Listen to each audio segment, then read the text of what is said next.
Bonjour à tous et bienvenue dans cette vidéo. Aujourd'hui nous allons parler de Eurofighter Typhoon, le F2000 qui esquive des oiseaux en finale. C'est l'occasion de parler un petit peu du Typhoon et l'occasion de parler un petit peu des oiseaux, mais surtout de la collision aviaire. Allez, on attaque tout ça juste après le jingle.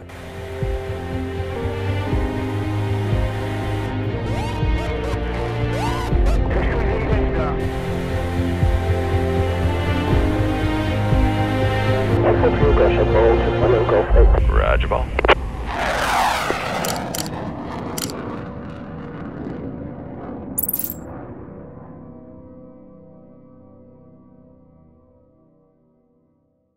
L'Eurofighter 2000, c'est le premier vol, comme son nom ne l'indique pas, en 1994 et une mise en service en 2004. Début des développements en 83, j'étais pas né. Et à l'heure actuelle, il y en a 571 sur 661 qui ont été livrés à l'Allemagne, à l'Angleterre, à l'Italie, à l'Espagne. Il y en a un petit peu partout et ça souvent. Par exemple, les derniers clients, là, c'est le Qatar. Son petit nom de Typhoon, qui n'est pas sans rappeler un avion mythique de la Seconde Guerre mondiale, il a été décidé en 1998. Je crois que ça n'a rien à voir avec la victoire des Bleus. Toujours est-il, il a connu son baptême du feu, combat de proven, comme on dit, en Libye en 2011, avec la Royal Air Force et l'armée de l'air italienne. Il faisait notamment des missions de bombardement et de reconnaissance. Le point peut-être le plus remarquable de cet aéronef, c'est sa propulsion. Ce sont ses réacteurs qui ont même un mode de guerre où ils peuvent donner individuellement 10 tonnes de poussée par réacteur pendant quelques secondes. C'est un aéronef qui pèse 11 tonnes à vide, 23 tonnes 5 en masse maximum au décollage, on est à peu près quelques kilos près comme un Rafale. Vous pouvez faire du Mach 2, légèrement plus rapide que le Rafale, monter au niveau 650 et prendre entre 9G, plus 9G, moins 3G. Jusque là, du grand classique. L'époque il était un peu limité en incidence, ce qui peut poser des soucis. Sur le papier, si vous voulez en acheter un, il est vendu du lâcher des freins au décollage en 8 secondes. Alors sur ces informations, il ne me donne pas la masse et il ne me donne pas le vent ni les conditions météo. Je pense que c'est plutôt favorable dans une configuration qui n'est pas une configuration lourde de guerre. Mais par contre, intéressant, ils vous vendent que du lâcher des freins au passage du mur du son, vous pouvez le faire en 30 secondes.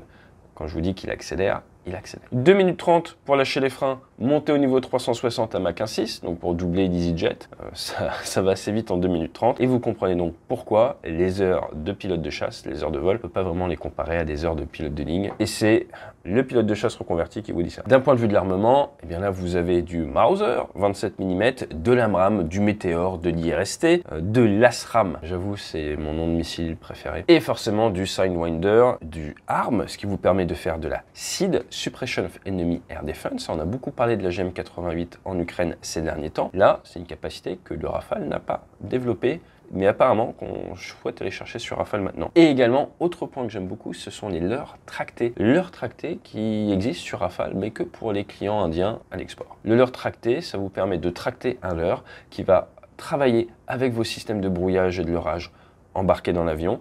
Vous allez pouvoir créer des déphasages, une amplification, et si besoin, votre leurre, il va essayer de faire de la séduction et attirer les missiles vers lui, plutôt que sur l'avion porteur, qui est sympa, et ce qui explique aussi que vous avez souvent plusieurs leurres tractés. À partir de là, vous comprenez bien que le leurre tracté peut avoir d'énormes avantages. Maintenant, en termes de manœuvrabilité, c'est toujours pareil. Vous gagnez d'un côté, vous perdez de l'autre. Nous pourrons faire une vidéo dédiée sur l'accidentologie des Typhoon, mais c'est quand même intéressant. Ils n'en ont pas perdu non plus tant que ça. Alors, si on regarde le 21 novembre 2002, ils ont eu un souci réacteur. Les Espagnols, ils étaient à haute altitude au niveau 450. Ça a amené à l'éjection et à la survie de l'équipage. En 2008, il y a eu un posé train levé, il semblerait que ce soit une erreur humaine, c'est dommage, c'est déjà arrivé, par exemple sur Mirage 2000 en France, c'est arrivé à beaucoup de personnes, il faut toujours faire attention à bien sortir le train. C'est toujours les bases dans l'aviation qui vous posent des soucis, parce qu'on est toujours accaparé par d'autres choses et on en oublie les bases. C'est pareil dans le business généralement ou dans la vie de tous les jours. En 2010, là on a un accident beaucoup moins marrant avec une éjection, double éjection et malheureusement il y a eu un souci au niveau d'un des sièges, il semblerait que le pilote ait été libéré de son siège éjectable sans l'avoir vraiment voulu et donc tombé sans son parachute et est décédé. l'autre pilote a survécu. Ça a amené des modifications au niveau du siège éjecteur. Il y a également des cas de collision en vol, notamment au-dessus de l'Allemagne. Ça nous rentrerons dans les détails sur des vidéos dédiées parce que c'est assez intéressant. Collision entre aéronefs, mais également collision avec un avion, un Learjet. Et malheureusement, eh bien, les pilotes d'équipage du Learjet est décédé. L'autre protagoniste de cette vidéo où on voit cette remise des gaz après esquive de la part du Typhoon, eh bien, ça serait une buse variable. Et je pense que sur cette chaîne, on a déjà parlé de collision aviaire, mais on n'a pas assez présenté ce qu'était le danger du ciel, la buse variable. C'est un rapace diurne de la famille des Accipitridés. Ouais, je suis obligé de lire mes notes là. Accipitridés. Sa queue est arrondie, ce qui permet de le différencier. Son plumage est variable, d'où son nom. Jusque-là, ça me paraît logique. Et là, point intéressant, il fait 50 à 55 cm de longueur, 1,10 m à 1,30 m d'envergure, hein, mais bon, il faut que ça c'est quand il détend tout. Mais surtout, le mâle fait entre 500 g et 850 g, là où la femelle fait entre 700 g et 1,2 kg. Ça veut donc dire, ami pilote, qu'il vaut mieux percuter une buse variable mâle qu'une buse variable femelle. On peut être sur un rapport de 1 à 2, donc je vous laisse faire les petits calculs de mathématiques. En termes d'énergie, c'est pas la même. En France, forcément, il est protégé depuis la loi du 17 avril 81. Vous n'avez donc pas droit, et je cite, de détruire une buse variable, de la mutiler, de la capturer, de l'enlever ou même de la ramasser morte. Et pour vraiment faire tour de la présentation, il y a même eu de la musique classique dédiée à la buse variable. Alors on en rigole, mais la collision aviaire est un véritable danger. Et vous pouvez facilement perdre un F-16, un super étendard, même des avions comme le F-35 face à des oiseaux qui n'ont pas le même budget de développement. Rien que cette année, en 2022, il y a eu de nombreuses collisions aviaires et peut-être la plus médiatisée a été celle d'un des pilotes des Red Arrows, la fameuse patrouille de représentation britannique qui a beaucoup fait parler d'elle pour d'autres problèmes. Je vous rappelle que son leader a été renvoyé en Angleterre alors qu'ils étaient en tournée dans le golfe arabo-persique suite à des soucis de relations extra-conjugales avec certaines de ces hommes, enfin de ces femmes, mais on dit de ces hommes.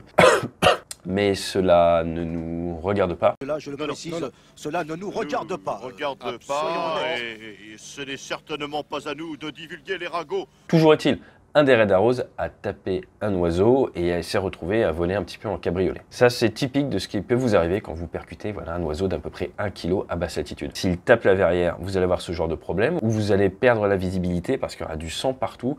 L'autre possibilité également, c'est que s'il rentre dans l'entrée d'air et que vous êtes en monoréacteur, ça risque de détruire votre réacteur. Avec des avions qui ne planent pas très bien, c'est souvent vous condamner à l'éjection. Il y a eu des cas en Alpha Jet également. À partir de là, il faut en permanence regarder devant soi. Que ce soit un avion léger, en ULM, en avion de ligne. Il y a des avions de ligne qui ont même déjà tapé des planeurs. Que ce soit en avion de chasse, il faut regarder devant, scanner méticuleusement. Et ce n'est pas parce que vous volez à 900 km/h ou 1000 km/h que vous ne pouvez pas détecter un oiseau.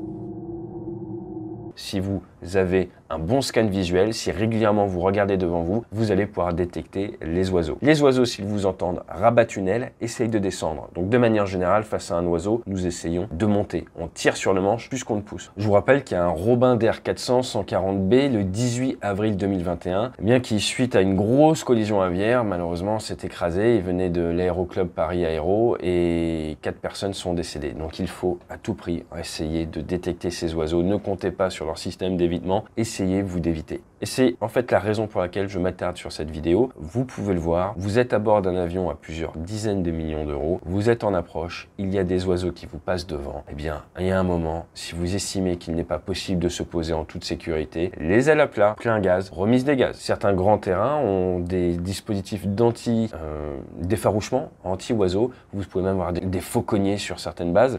Eh bien, s'il faut, vous dites qu'il y a trop de péril aviaire, est-ce que vous pouvez envoyer les effaroucheurs et ils essayent de disperser des oiseaux, quitte à se mettre en attente pendant ce temps-là. C'est très vrai en ce moment, en automne, au printemps, lors des migrations, il faut faire très attention à ça. Même avec l'avion le plus technologiquement avancé du monde, méfions-nous, méfiez-vous des oiseaux. Chez Air France, il y a des comptes rendus d'événements aéronautiques qui sortent, comme toutes les entreprises apprenantes, tout le monde partage ses erreurs. On ne vit pas assez longtemps pour faire toutes les erreurs nous-mêmes, donc vous avez des bulletins de sécurité qui sortent.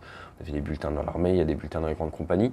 Pourquoi je vous parle d'Air France? Parce que ça m'avait marqué, on m'avait dit que, je ne sais pas s'ils le font encore, je ne suis pas chez Air France, mais qu'il y avait une phrase souvent qui était marquée, où il disait, par exemple, ce mois-ci, il y a eu 30 remises des gaz, et y rajouter en dessous, ce n'est pas assez. Et ça, c'est un point parfaitement aligné à l'état final recherché de l'aéronautique, qui est la sécurité. Dites-vous bien qu'il n'y a pas assez de remise des gaz. Vous avez le moindre doute, remettez les gaz. Si vous me dites, ah bah oui, mais ça me prend du pétrole, et oui, dans le cas du Typhoon, ça lui a sûrement coûté 200-250 kg de pétrole, je vous dis, on n'est pas censé revenir au terrain avec 0 kg. Ça peut arriver dans certains cas vraiment pas conformes, mais normalement, vous arrivez avec de l'attente, avec du pétrole supplémentaire. Ça sert également à ça, la sécurité, la remise des gaz. Donc la remise des gaz peut vous permettre d'éviter des oiseaux. Attention néanmoins, hein, évitez les oiseaux, mais évitez également les gros oiseaux, les autres avions dans le circuit. Nous l'avons vu cette année, il y a eu de nombreuses collisions lors de l'arrivée en finale ou sur la finale avec des avions sur différents plans.